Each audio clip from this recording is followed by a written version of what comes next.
ஏன் பூமியிலே வாழ்கிற மனவாட்டி சபையை அப்படி எடுத்துக்கொள்ளலாம் தான், பூமியிலிருந்து எடுத்துக்கொள்ளலாம் தானே?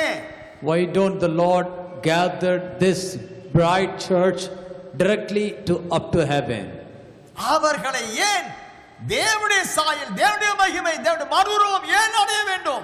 Why they need to wear and get the glory of the Lord, of becoming transformed into the glory of God? அந்த சாத்தான் பூமியிலே தள்ளப்பட்ட பொழுது எபேசியர் 6:12-13 வசனம்படியாய் வான மண்டல பொல்லாத ஆவியின் சேனைகளுடன் போராட்டம் உண்டு, தீங்கு நாட்களில் அவனை எதிர்த்து நிற்கத்தக்கதாக தேவன் சர்வாயுத வர்க்கத்தை தரித்துக் கொண்டால் நில்லுங்கள் என்று சொல்லுகிறார். According to book of Ephesians chapter 6, we can find that you need not to wrestle against flesh and blood, but against principalities, powers, against the rulers of the darkness of this age, against spiritual hosts of wickedness in the heavenly places.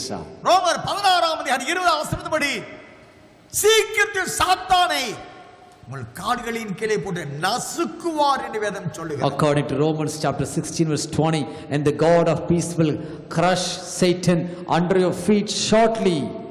யாக்கோபு 4:7 வசனத்தின்படி உங்களை எதிராளிய பிசாசை எதிர்த்து நில்லுங்கள், அப்பொழுது அவன் உங்களை விட்டு ஓடி போவான் சொல்லப்படுகிறது. Book of James 4:17 says, resist the devil and he will flee from you. யாரை விடுங்கள் அவனுடைய கர்ஜை சிங்கம் போலவன் வயதேடி சுற்றி திரிகிறான் என்று வேதம் சொல்லுகிறது. Oh, word of God says the devil is like a roaring lion who wants to cheat and to whom he can devour.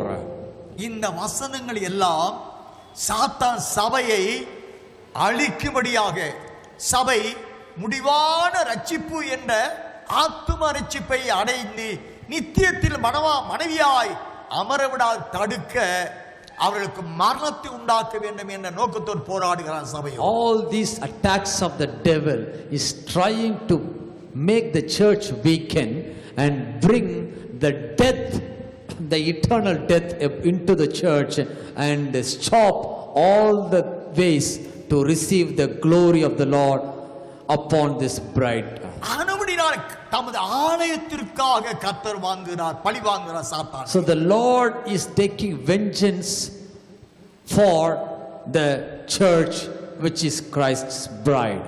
வேதாகமத்தில் வெளிப்படுத்தின 12 வசனத்தில் நாம் வாசிக்கிற பொழுது 7 தலையில் 10 கொம்புகளை உடைய சிவப்பு நிறமான மிருகம் ஸ்திரீக்கு முன்பாக தன் வாயை திறந்து நின்றது. அந்த ஸ்திரீ தன் ஆண் குழந்தை பெற்றெடுத்த உடனே அதை விழுங்கி போடும்படி அவளுக்கு முன்பாக நின்றது என்று வாசிக்கிறோம். Revelation chapter 7:14 verse 4 says the serpent was trying. Yes, 12:3 அப்பொழுது வேறொரு அடையாளம் வானத்திலே காணப்பட்டது. 7 தலைகளையும் 10 கொம்புகளையும் தன் தலைகள் மேல் 7 முடிகளையும் உடைய சிவப்பான பெரிய வலுசர்ப்பம் இருந்தது. அதன் வால் வானத்தின் நட்சத்திரங்களில் 1/3 இழுத்து அவைகளை பூமியில் விழத்தள்ளிட்டு பிரசவ வேதனைப்படுகிற அந்த ஸ்திரீ பிள்ளை பெற்றவுடனே அவளுடைய பிள்ளையை பட்சித்து போடும்படிக்கு அந்த வலுசர்ப்பம் அவளுக்கு முன்பாக நின்றது. ஏனென்றால் வெளிப்பட 12 Revelation 12 verse 3 and 4 says, and another sign appeared in heaven, behold a great fiery red dragon having 7 heads and 10 horns and 7 diadems on his heads. His tail grew 1/3 of the stars of heaven and threw them to the earth. And the dragon stood before the woman who was ready to give birth to devour her child as soon as it was born. ஏனென்றால் வெளிப்படுத்தி 12 வசனத்தின்படி அந்த ஸ்திரீயானவள் ஆண் குழந்தையை பெற்றெடுப்பதை தடுக்க, ஆண் குழந்தை என்றால் ஜெயம் பெறுகிற நிலை, சாத்தான் மேல் வெற்றி கொள்ளும்படியாய் அவள் 1 வசனத்திலே அவள் தோற்றம் விதமாக இருக்கிறது. வானத்தில் ஒரு பெரிய அடையாளம் காணப்பட்டது. ஒரு ஸ்திரீ சூரியனை அணிந்திருந்தால் அவள் பாதத்தின்களே சந்திரன் இருந்தது.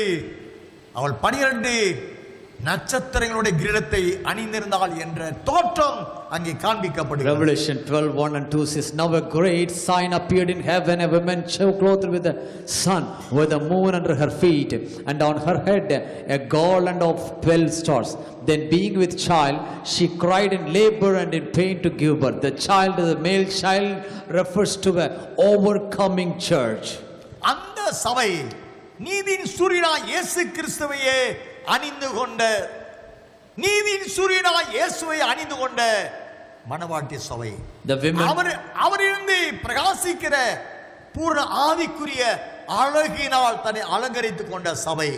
இந்த சபை சாத்தானை ஜெயிப்பதை தடை செய்யும்படி சபையை ஸ்திரியை வருத்தப்பட்டு அலறச் செய்கிறான் என்று வாசிக்கிறோம். the women refers to the church, and the male child refers to the overcoming victorious stage of a church. The sun clothed with the sun refers to the wearing of the righteousness of the Lord as their clothes, and being decorated and garlanding with the beautiness of the Lord. இப்பொழுது வான மண்டலம், அதாவது நாம் காண்கிற இந்த வானம் உன்னதம். மூன்றாம் வானம் என்பது உன்னதம், அதுதான் சீயோன். இரண்டாம் வானம் ஒன்றாம் வானம், நாம் காண்கிற வானம் ஒன்றாம் வானம். ஆக வான மண்டலங்கள் என்றால் இரண்டாம் வானத்திலே சாத்தானுடைய வாசஸ்தலமாய் இருக்கிறபடினால் அவன் வான மண்டலத்திலிருந்து மணவாளன் இயேசுவின் ரகசிய வருகையை தடை செய்ய தாமதப்படுத்த அவன் இரண்டாம் வானத்தை ஆக்கிரமித்து வைத்திருக்கிறான் என்பதை அறிகிறோம். We can see there are three different parts of skies. The first sky which we gaze at there, and the natural all the sun, moon, stars are placed in the first sky. The second sky, second heavens refers to the kingdom of Satan, where he occupies the entire second heavens to be his kingdom. The third heavens, which we call the Zion, where the kingdom of God is placed. Satan, the devil, has occupied the second heavens to stop his king coming back again. He is trying his best to stop his coming back. நீதிமான்களின் ஐக்கியம் என்ற மணவாட்டியோடு நடக்க இருக்கிற ஆட்டுக்குட்டியான கல்யாணம் நடக்க வேண்டிய இடம் இரண்டாம் வானமே.